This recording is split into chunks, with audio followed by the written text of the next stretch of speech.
Truck drivers in the country are now threatening to embark on strike considering the spate of attacks they face while transporting food items across the nation.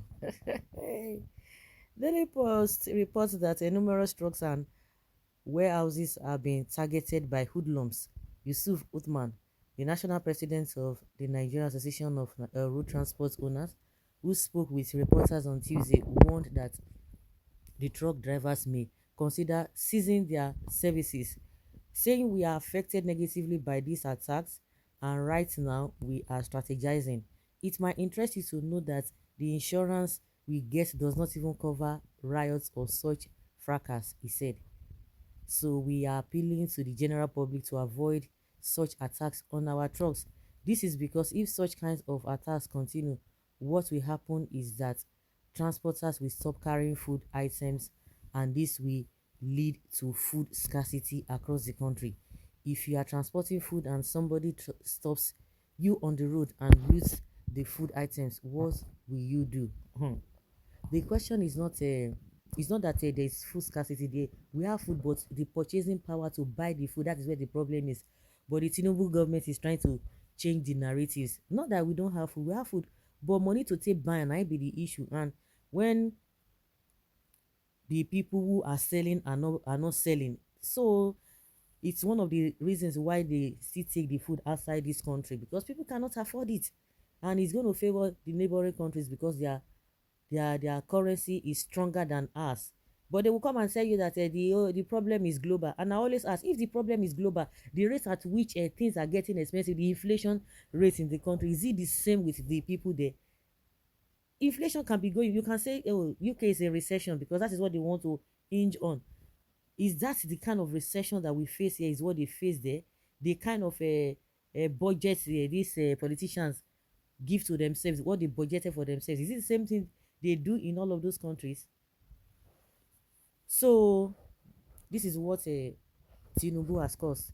In as much you are still telling these truck drivers, you are still appealing to the public. The another thing is for you to, the first thing you are supposed to do in the real sense is to tell the government to make things available, because when people are okay, they have what it takes to afford what they want. They will not go and hijack this thing. In as much people are saying that, say, oh, it is not a good behavior, why should they, say when person dey hungry, no be all this English. This issue of moral will not be there, do the needful.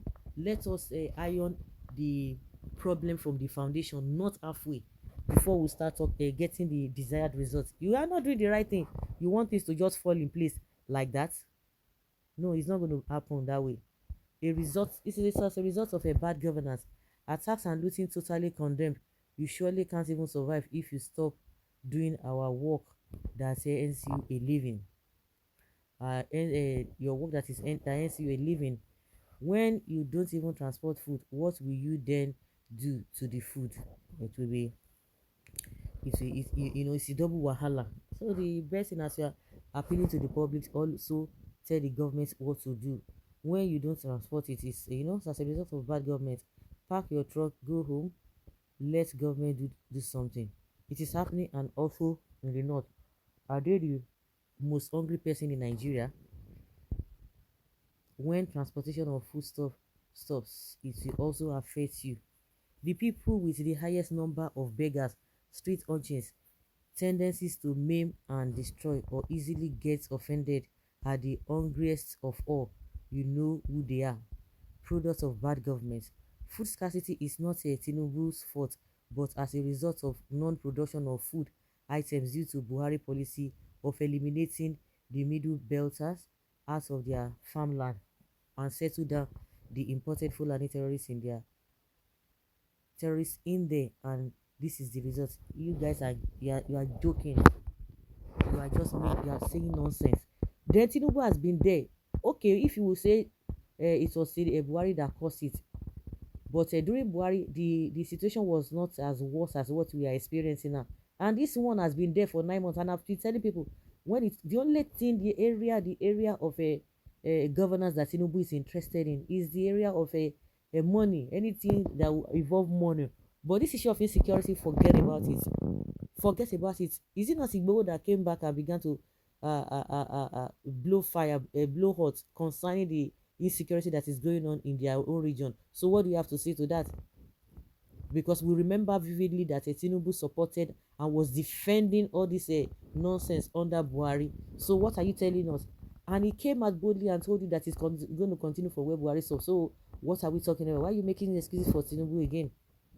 Well, if this truck, if they should stop work and allow the North to realize their foolishness, there are lots of Fulani leaders, millionaires who are determined to sabotage the present government. They are behind the smuggling of food out of Nigeria just to frustrate the government. Which government are they frustrating? What government are they frustrating?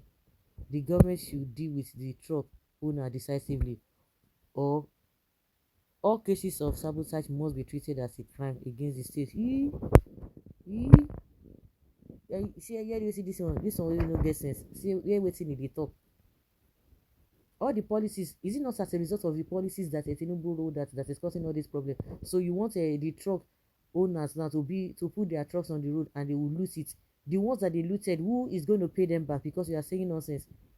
Is it the government that bought the truck for them? All the trucks that they have looted the past 2 weeks, who is going to be paying for them? Who is going to come to the rescue of those people? Say sabotage. They are sabotaging the Tinubu's effort. Tinubu, who is rolling out policies to put more people in poverty. The situation is disgusting and disheartening. It is because you are eating free square meals. Please keep quiet. Does this situation happen before in Nigeria? Evidence of bad government policies. Exactly. This matter should give the government sleepless nights, for where the price of food items is already high. If the transporters park their vehicles and refuse to go, what happens to some parts of the country that need these items daily and badly? Who go lose? Dangote and im family no fit drive by theirself. If they drive by themselves, how will they give people work? How? So guys, let's hear your opinion and have your take on this.